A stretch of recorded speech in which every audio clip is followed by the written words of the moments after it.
No one realized that as a whole, the country could never get out of debt until all the coins were repaid. But even then, there were those extra 5 on each 100 which had never been lent out at all.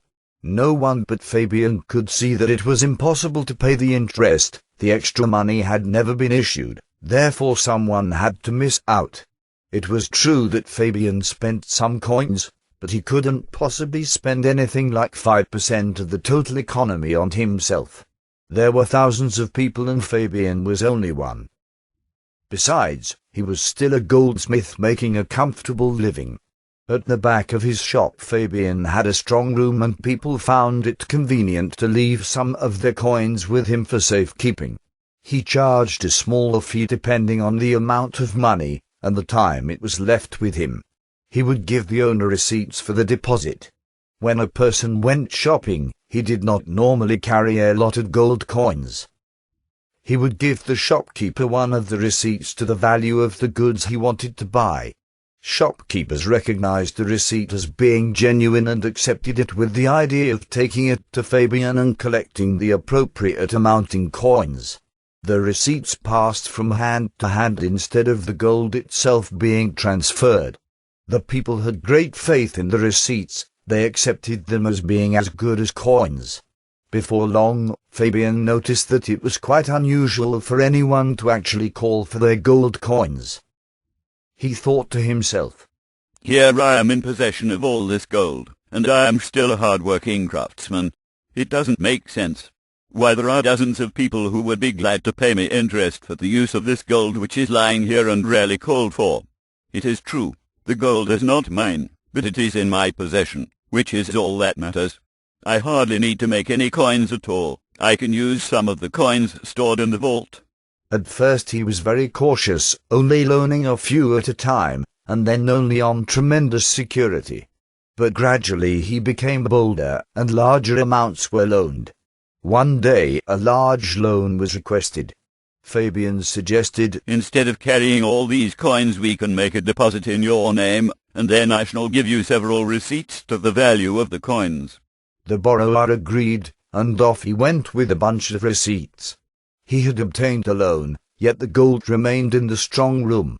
After the client left, Fabian smiled.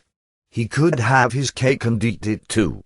He could lend gold and still keep it in his possession. Friends, strangers and even enemies needed funds to carry out their businesses, and so long as they could produce security, they could borrow as much as they needed. By simply writing out receipts, Fabian was able to lend money to several times the value of gold in his strong room, and he was not even the owner of it. Everything was safe so long as the real owners didn't call for their gold and the confidence of the people was maintained. He kept a book showing the debits and credits for each person. The lending business was proving to be very lucrative indeed. His social standing in the community was increasing almost as fast as his wealth. He was becoming a man of importance. He commanded respect. In matters of finance, his very word was like a sacred pronouncement. Goldsmiths from other towns became curious about his activities, and one day they called to see him. He told them what he was doing, but was very careful to emphasize the need for secrecy. If their plan was exposed, the scheme would fail, so they agreed to form their own secret alliance. Each returned to his own town and began to operate as Fabian had taught. People now accepted the receipts as being as good as gold itself, and many receipts were deposited for safekeeping in the same way as coins.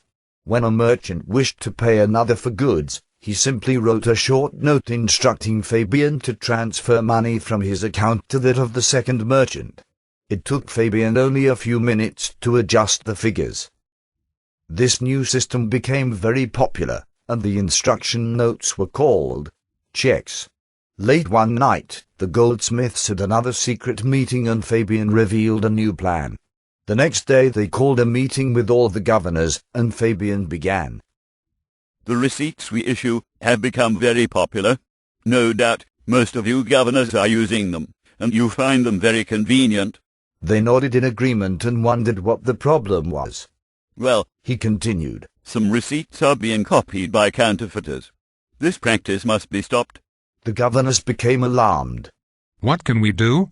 They asked. Fabian replied, My suggestion is this. First of all, let it be the government's job to print new notes on a special paper with very intricate designs, and then each note to be signed by the chief governor.